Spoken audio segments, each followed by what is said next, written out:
Greetings students, I am Rajeshwar Das and you are learning satellite communication with me. In this series today I am going to discuss the new topic with you. Have you subscribed this channel? No?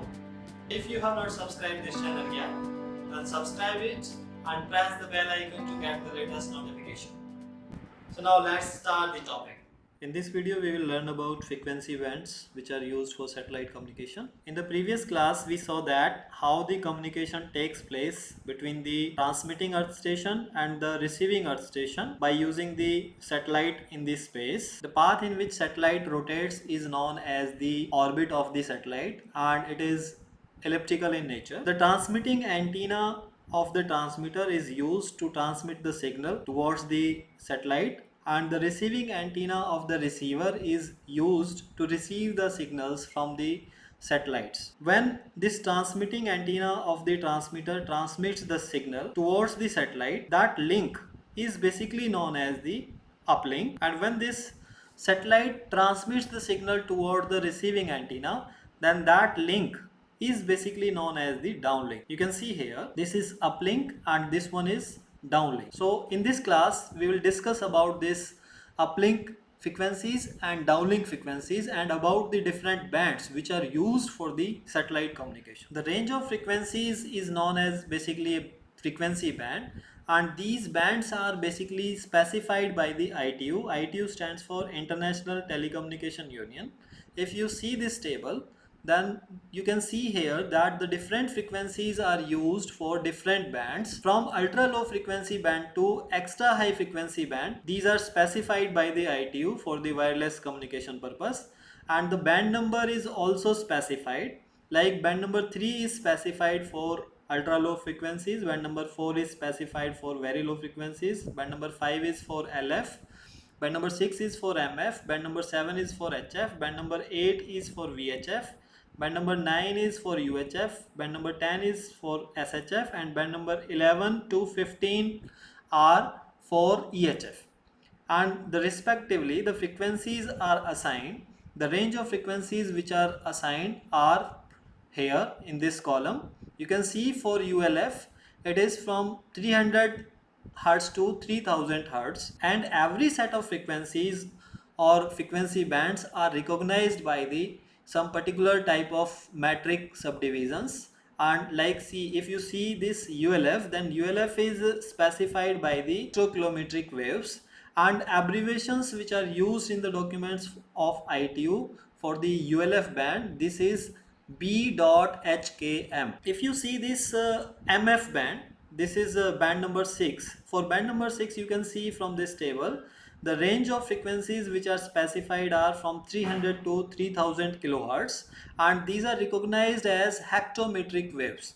If we are talking about the hectometric waves, means we are talking about the band number 6, or we can say we are talking about the medium frequency band, and it is recognized by B.HM. So respectively with the band numbers, you can see that every band is specified with some particular type of matric abbreviation or corresponding matric subdivisions. If you see this table, then you can easily find out that this band number is for ULF, and the range of frequencies are from 300 to 3000 Hertz, and the corresponding matric subdivision is hectokilometric waves, and it is recognized by the abbreviation B.HKM. Similarly, you can check the corresponding matric abbreviations from this table. If I am talking about millimetric waves, that means I am talking about EHF, and its representation is B.mm. If I am talking about micrometric waves, that means I am talking about band number 14, which comes under the category of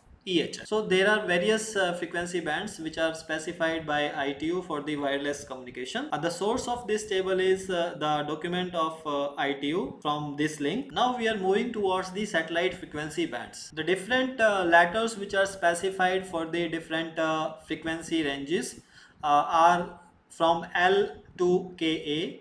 These are L, S, C, X, Ku, K and Ka, and nominal designations are 1.5 gigahertz band. If I am talking about 1.5 gigahertz band, means I am talking about L band. The frequency range of L band is from 1 to 2 gigahertz, and for S band S band is basically recognized by 2.5 gigahertz band and the frequency range are from 2 to 4 gigahertz. C band is recognized by 4 by 6 gigahertz band and the frequency range for C band is 4 to 8 gigahertz.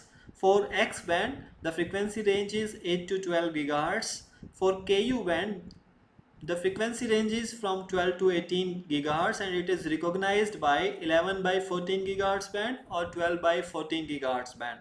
While K band is recognized as 20 gigahertz band and the frequency range for K band is 18 to 27 gigahertz.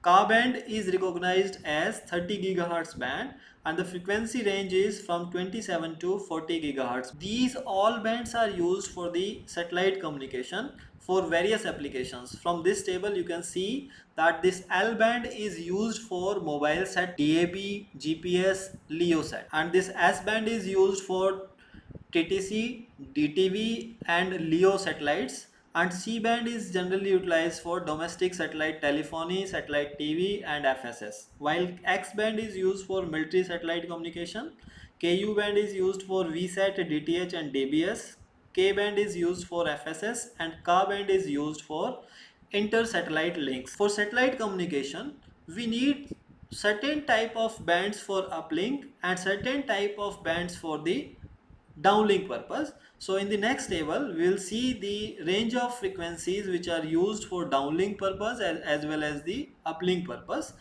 If you see here the band that is ultra high frequency band, this ultra high frequency band is used for military purpose and the downlink which is utilized is from 250 to 270 megahertz. For uplink 292 to 312 megahertz frequency ranges are utilized. If you see here, then you can easily find out that how much bandwidth is available in the UHF band for downlink purpose and how much bandwidth is used for the uplink purpose.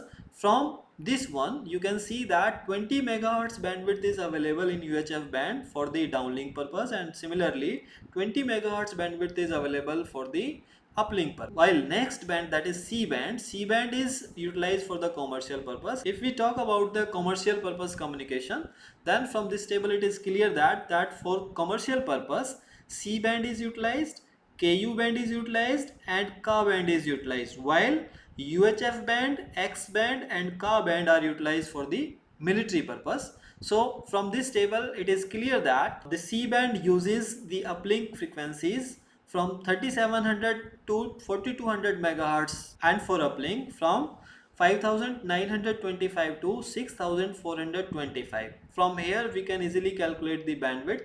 From this one you can see that the bandwidth which is available in the C band is 500 megahertz and for downlink purpose it is again 500 megahertz. That means C band uses 500 megahertz bandwidth for the uplink and 500 megahertz bandwidth for the downlink. Similarly, X band also provides 500 megahertz bandwidth and KU band also provides 500 megahertz bandwidth, while K band provides 35 megahertz bandwidth for uplink and 35 megahertz bandwidth for the downlink. In the last one, Ka band, which is utilized for the military purpose, you can see that the bandwidth which is available for downlink is different from the bandwidth which is available for the uplink purpose. So it is variable in nature, so that's why I have written here variable in nature. From this table it is clear that the bands which are utilized for satellite communication are UHF band, C band, X band, KU band, K band and Ka band and they are used for different purposes. इस table से हमारा ये भी clear है कि जैसे हम top से बॉटम की तरफ जाते हैं